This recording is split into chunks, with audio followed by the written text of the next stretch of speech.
kita sempat telepon-teleponan dan suamiku juga mengajukan sama lu untuk lapor ke polisi perihal mobil lu itu di mana, dipinjamkan ke siapa, kronologinya seperti apa.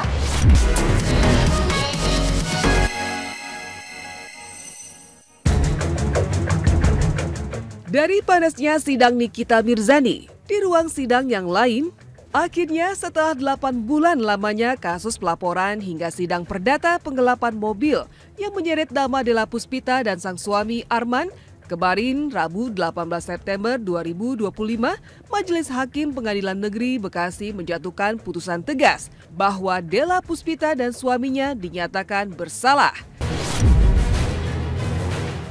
dan diwajibkan membayar ganti rugi kepada Kemil Zain. Putusan itu dibacakan secara e-court dan disaksikan langsung oleh pihak kuasa hukum Kemil Zain. Mendengar kabar baik, Kemil pun tak kuasa menahan haru. Tangis pun pecah, bahkan hingga meneteskan darah dari air matanya. Hal itu terjadi karena ternyata sebelumnya Kemil baru saja menjalani operasi kantung mata dan seharusnya ia belum diperbolehkan menangis. Kemil Zain pun berharap Della Puspita dan suami dapat segera mengganti nama ini menjadi sumber polemik. Untuk putusan seperti yang saya harapkan bahwa ada di sini yang terbukti melakukan tindakan melawan hukum, yaitu tergugat 1 Acha, tergugat 2 Della, tergugat 3 Arman. Jadi alhamdulillah secara poin pertama yang disampaikan dari putusan itu memang melegakan ya. Dan doa saya juga terjawab, ya Allah kalau memang ada yang bersalah dalam kasus ini, itu semoga bukti gitu kan. 8 bulan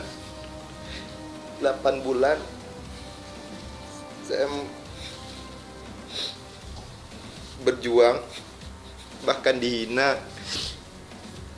kemudian dibully di media sosial, dijelekkan gitu, seolah-olah saya mencari panggung selama ini, seolah-olah saya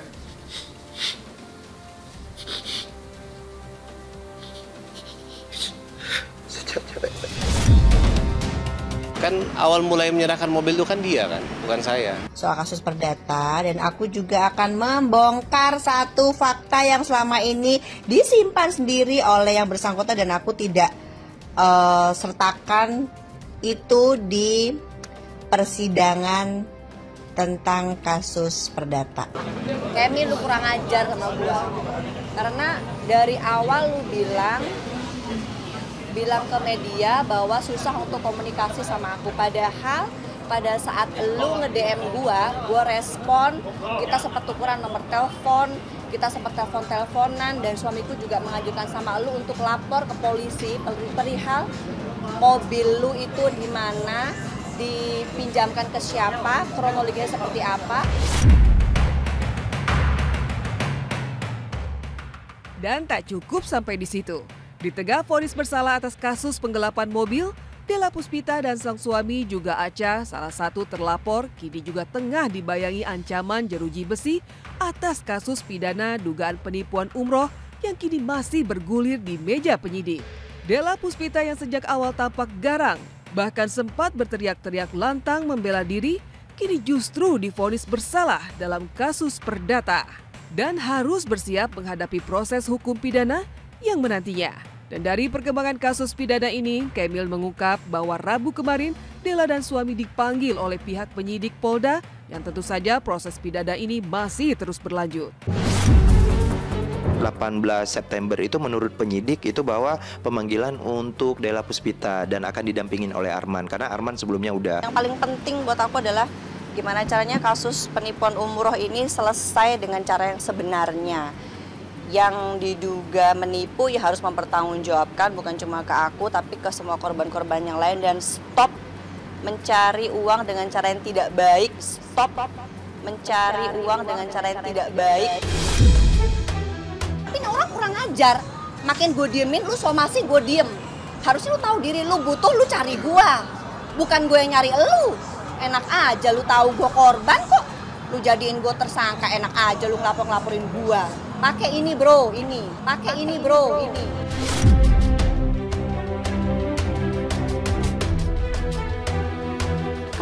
untuk bayar sesuatu buat anak sekolah, pakai aja dulu yang ada, ya enggak? Ngapain ngurusin gituan? Lo kan kagak setuju, kan yang nyari duit mah bininya. Maaf lahir batin juga buat Mpok apabila ada kesalahan dari pihak saya, itu anak-anak saya yang udah, terima kasih juga yang udah dirawatin kan. Tidak aku.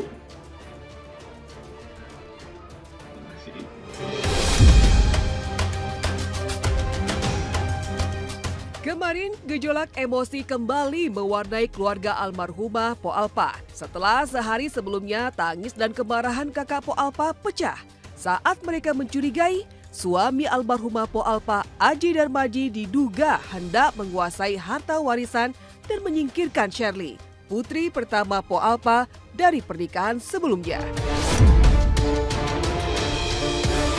Namun akhirnya badai perlahan mereda. Kemarin Aji Darmaji akhirnya datang menemui langsung Pok Banong, kakak kandung Po Alpa, dalam sebuah pertemuan tabayun yang digelar penuh haru. Aji bahkan hadir didampingi pengacara dan seorang ustadz sebagai penengah. Di hadapan keluarga Po Alpa, Aji Darmaji menegaskan semua hanyalah kesalahpahaman. Ia membantah tudingan ingin menguasai warisan dan berjanji akan tetap merawat serta menafkahi Shirley, putri pertama Po Alpa, seutuhnya seperti anak kandungnya sendiri. Lalu benarkah Aji Darmaji sampai menangis minta maaf? Jadi memang kemarin kurang komunikasi sedikit lah ya.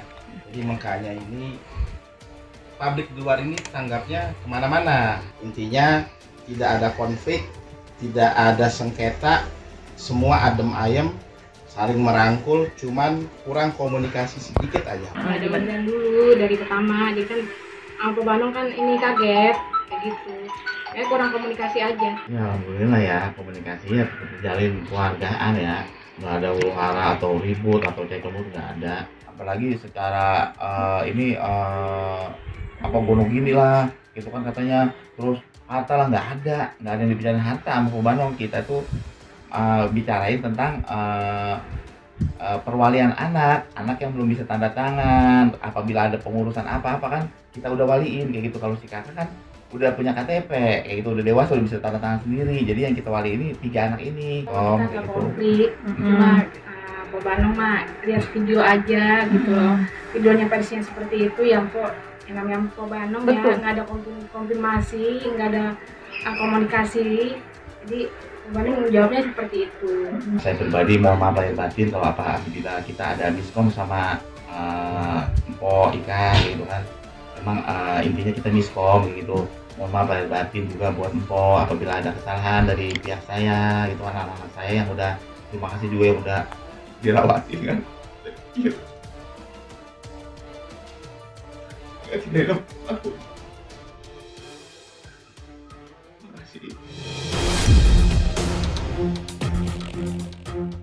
Dalam pertemuan yang penuh keharuan itu, mata kakak Po Alpa, Pok Banong, tampak berkaca-kaca. Ia tak kuasa menahan rasa kecewa, mengungkapkan betapa terkejutnya saat Aji Darmaji tiba-tiba datang ke pengadilan agama untuk mengurus hak perwalian atas anak-anak Po Alpa.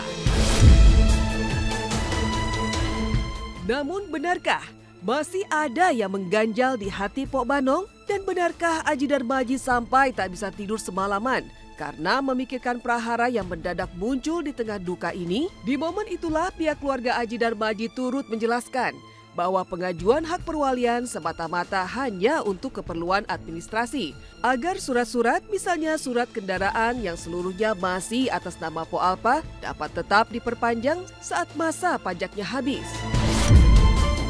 Yang Po Banong sih pengennya baik-baik aja, yang penting komunikasi gitu loh. Jangan ada pemantau lagi, maksudnya seperti itu.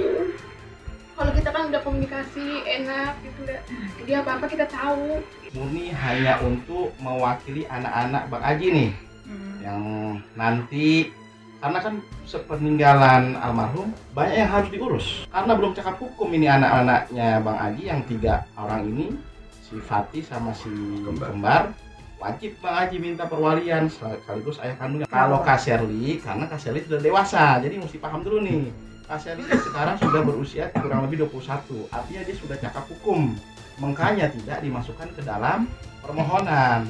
Yang tidak dimasukkan ke dalam permohonan hanya di bawah umur, yaitu di bawah 18 tahun. Alhamdulillah Pak Banong juga mungkin udah ngerti apa yang dijelaskan oleh Bang Haji. Perwalian dengan ahli waris beda harusnya. Ketika kita mau menutup rekening orang tua kita yang sudah meninggal, akte wali. Kalau anak-anaknya sudah besar, sudah cukup umur, sudah bisa tanda tangan, sudah pandai surat menyurat, nggak perlu yang Bang Haji sekarang lagi perjuangkan. Karena anak Bang Haji Alpati, si kembar 2 belum cukup umur, belum cakap surat menyurat, ketika nanti buat ditutup rekeningnya kan salah satunya masih banyak masalah-masalah hal yang lain yang harus diselesaikan dengan Bang Idung. Jadi kalau masalah waris atau gimana, Kakak Sherly nanti juga dipanggil pasti Kakak Sherly di persidangan.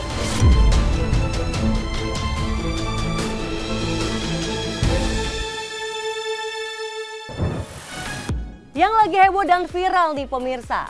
Seperti apa ya detik-detik Aisar Khalid diusir saat beri bantuan di Bali karena dianggap caranya tidak tepat, menghalangi jalan, dan bikin macet dengan membuat kerumunan. Dan bagaimana pula dengan aksi luar biasa dan berani Wanda Hamidah yang menjadi satu-satunya perempuan dan wakil Indonesia yang berlayar ke Gaza lewat jalur laut, namun sempat terdampar di Tunisia akibat kapalnya bermasalah nih. Seperti apa beritanya?